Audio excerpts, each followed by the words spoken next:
Hello friends, कैसे हैं आप सभी। आई होप कि आप अच्छे होंगे और आपकी तैयारी भी अच्छी चल रही होगी। सीटेट की तैयारी अच्छी चल रही होगी और उस तैयारी को हम और बेहतर बनाने के लिए एक नए प्रैक्टिस सेट लेके आए हैं जो आपकी परीक्षा में हेल्पफुल हो सकता है। तो हमारी वीडियो में अंत तक बने रहिएगा और इस क्वेश्चन का आंसर कमेंट के माध्यम से ज़रूर बताइएगा। चलिए क्वेश्चन स्टार्ट करते हैं।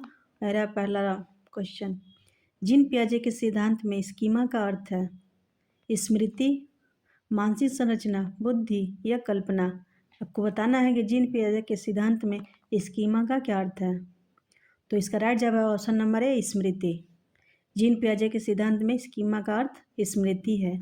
चलिए बढ़ते अगले क्वेश्चन की तरफ। बालक का विकास कब से आरंभ होता है? गर्भावस्था से, शैशवावस्था से, बाल्यावस्था से या इनमें से सभी। आपको बताना है कि बालक का विकास कब से आरंभ होता है। तो इसका राइट जवाब हो जाएगा ऑप्शन नंबर ए गर्भावस्था से। बालक का विकास गर्भावस्था से स्टार्ट हो जाता है। अगर दोस्तों हमारे चैनल पर नए हैं तो हमारे चैनल को सब्सक्राइब करते चलिए, क्योंकि ये सेट बहुत ही आपके एग्जाम के लिए महत्वपूर्ण होने वाला है। तो कमेंट के माध्यम से इसका उत्तर भी दीजिएगा। चलिए बढ़ते अगले क्वेश्चन की तरफ। सहयोगात्मक अधिगम किस सिद्धांत से संबंधित है? स्किनर, किलपैट्रिक, जीन पियाजे या वाइगोत्स्की। आपको बताना है कि सहयोगात्मक अधिगम किस सिद्धांत से संबंधित है। तो इसका राइट जवाब हो जाए ऑप्शन नंबर डी, वाइगोत्स्की। सहयोगात्मक अधिगम का सिद्धांत वाइगोत्स्की से संबंधित है। चलिए बढ़ते अगले क्वेश्चन की तरफ। संस्कृति निष्पक्ष बुद्धि परीक्षण का अर्थ है भाषा रहित परीक्षण, सभी के लिए सम्मान कठिन, हित केवल बच्चों हेतु या संस्कृति में कम प्रभावित। आपको बताना है कि संस्कृति निष्पक्ष बुद्धि परीक्षण का अर्थ है। तो इसका राइट जवाब हो जाएगा ऑप्शन नंबर डी, संस्कृति से कम प्रभावित। चलिए बढ़ते हैं अगले क्वेश्चन की तरफ। आत्मक बुद्धि का घटक नहीं है इस पर देखिएगा, निगेटिव मार्किंग है और इस पर थोड़ा ध्यान से लगाइए, क्योंकि बच्चे अक्सर इसी में गलती कर देते हैं। निगेटिव ध्यान नहीं देते और क्वेश्चन आराम से मार देते हैं जो भी हो। तो इस पर ध्यान दीजिएगा। भावनात्मक बुद्धि का घटक नहीं है आत्मनियंत्रण, स्मरण शक्ति, सामाजिक कौशल या सहानुभूति। आपको बताना है कि भावनात्मक बुद्धि का घटक नहीं है। तो इसका राइट जवाब ऑप्शन नंबर बी, स्मरण शक्ति भावनात्मक बुद्धि का घटक नहीं है। चलिए बढ़ते अगले क्वेश्चन की तरफ। आत्मशक्तिकरण का समायोजन दोनों से मिलाकर कहा जाता है। आत्मशक्तिकरण और समायोजन दोनों को मिलाकर कहा जाता है संतुलन, संज्ञान, अनुकूलन या सीखना। आपको बताना है आत्मशक्तिकरण और समायोजन दोनों को मिलाकर कहा जाता है, क्या कहा जाता है। तो इसका राइट जवाब हो जाएगा ऑप्शन नंबर सी, अनुकूलन। आत्मशक्तिकरण और समायोजन दोनों को मिलाकर अनुकूलन कहा जाता है। इसका राइट जवाब हो जाएगा ऑप्शन नंबर सी। चलिए देखते हैं अगले क्वेश्चन की तरफ। वाइगोत्स्की के अनुसार भाषा और सूचना का संबंध है असंबंधित, विरोध, परस्पर संबंधित या स्वतंत्र। आपको बताना है वाइगोत्स्की के अनुसार भाषा का सोच संबंध है, किससे संबंध है। तो इसका राइट जवाब हो जाएगा ऑप्शन नंबर सी, संबंध परस्पर संबंधित से। राइट जवाब ऑप्शन नंबर सी। चलिए बढ़ते अगले क्वेश्चन की तरफ। समावेशी कक्षा में शिक्षक का प्रमुख दायित्व होता है पाठ पूरा कराना, अनुशासन लागू करना, केवल मेधावी छात्रों पर ध्यान देना या सभी छात्रों की आवश्यकताओं को समझना। आपको बताना है कि समावेशी कक्षा में प्रमुख दायित्व होता है। इसका राइट जवाब ऑप्शन नंबर डी, सभी बच्चों की आवश्यकताओं को समझना। समावेशी कक्षा में शिक्षक का प्रमुख दायित्व सभी बच्चों की आवश्यकताओं को समझना होता है। इसका राइट जवाब ऑप्शन नंबर डी। ये वेरी इंपॉर्टेंट क्वेश्चन है, इसको ध्यान से लगाइएगा। थोड़ा अगर हो सके तो इसको कंठस्थ कर लीजिएगा, क्योंकि ये रिपीटेड क्वेश्चन है, कई बार इस परीक्षाओं में पूछा गया है। तो चलिए बढ़ते अगले क्वेश्चन की तरफ।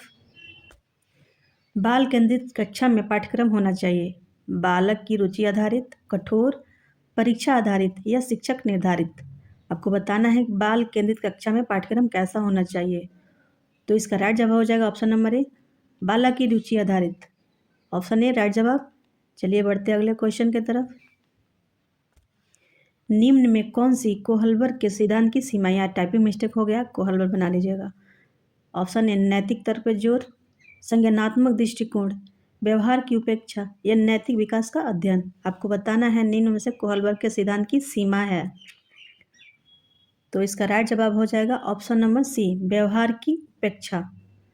ऑप्शन सी राइट जवाब। चलिए बढ़ते हैं अगले क्वेश्चन की तरफ। NCF 2005 में ज्ञान की प्रकृति को किससे जोड़ा गया था? सामाजिक रूप से निर्मित, केवल पाठ्य पुस्तक आधारित, स्थिर और अपरिवर्तनीय, शिक्षक द्वारा दिया गया। आपको बताना है, ये वेरी वेरी इंपॉर्टेंट क्वेश्चन है, आप लोग ध्यान से लगाइएगा और कमेंट के माध्यम से उत्तर दीजिएगा। NCF 2005 में ज्ञान की प्रकृति को किससे जोड़ा गया था? दोस्तों, अगर हमारे चैनल पर नए हैं तो हमारे चैनल को सब्सक्राइब करते चलिएगा और अपने दोस्तों में भी शेयर कर दीजिएगा ताकि इस एग्ज़ाम को क्लियर कर सकें और सीटेट उनकी फाइनल हो सके। ये सेट आपकी एग्ज़ाम के लिए बहुत महत्वपूर्ण होने वाला है क्योंकि हमने हर चैप्टर से ये क्वेश्चन लेके आया है जो आपके एग्ज़ाम को और बेहतर बना सके। और आपका तो ये 4 या 5 नंबर तो पक्का है इस सेट से, अगर आपने अच्छे से लगा लिया तो। चलिए बताइए, NCF 2005 में ज्ञान की प्रकृति को किससे जोड़ा गया था? इसका राइट जवाब हो जाएगा ऑप्शन नंबर ए, सामाजिक रूप से निर्मित। NCF 2005 में ज्ञान की प्रकृति को सामाजिक रूप से निर्मित पे जोड़ा गया था। चलिए बढ़ते अगले क्वेश्चन की तरफ। वाइगोत्स्की के अनुसार अधिगम होता है निष्क्रिय, सक्रिय, आकस्मिक या यांत्रिक। आपको बताना है कि वाइगोत्स्की के अनुसार अधिगम कैसा होता है। तो इसका राइट जवाब हो जाएगा ऑप्शन नंबर बी, सक्रिय। वाइगोत्स्की के अनुसार अधिगम सक्रिय होता है। चलिए बढ़ते हैं अगले क्वेश्चन की तरफ। प्रगतिशील शिक्षा में परियोजना विधि का उद्देश्य है पाठ्यक्रम जल्दी पूरा कराना, अनुभवात्मक अधिगम, अनुशासन एवं बनाए रखना या परीक्षा में अंक बढ़ाना। आपको बताना है प्रगतिशील शिक्षा में परियोजना विधि का क्या उद्देश्य है। तो इसका राइट जवाब हो जाएगा ऑप्शन नंबर बी, अनुभवात्मक अधिगम। इसका राइट जवाब ऑप्शन नंबर बी, अनुभवात्मक अधिगम। राइट जवाब होगा बी। चलिए बढ़ते हैं अगले क्वेश्चन की तरफ। समावेशी शिक्षा में पाठ्यक्रम कैसा होना चाहिए? कठोर, केवल मात्रात्मक, लचीला या परीक्षा आधारित। आपको बताना है कि समावेशी शिक्षा में पाठ्यक्रम कैसा होना चाहिए। तो इसका राइट जवाब हो जाएगा ऑप्शन नंबर सी, लचीला। समावेशी शिक्षा में पाठ्यक्रम लचीला होना चाहिए। चलिए बढ़ते हैं अगले क्वेश्चन की तरफ।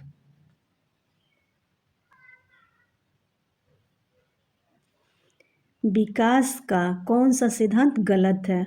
ध्यान दीजिएगा, गलत पूछा है। यह एक सतत प्रक्रिया है, विकास में व्यक्तिगत भिन्नता होती है, विकास सहयोगात्मक परिणाम है या इनमें से कोई नहीं। आपको बताना है विकास का सिद्धांत गलत कौन सा है इसमें। तो इसका राइट जवाब हो जाएगा ऑप्शन नंबर सी, विकास सहयोगात्मक परिणाम है। ये राइट जवाब नहीं है, ये गलत है। तो हमने ये सेट का लास्ट क्वेश्चन था, मैंने करा दिया। कमेंट के माध्यम से बताइएगा आपने कितना सही किया है। और अगर हमारे चैनल पर नए हैं तो हमारे चैनल को सब्सक्राइब कर लिए, वीडियो को लाइक कर दीजिएगा और ऐसे ही वीडियो और भी लेके आएंगे जो आपके एग्ज़ाम को हेल्पफुल हो सकता है। तो चलिए मिलते हैं अगले नेक्स्ट वीडियो में।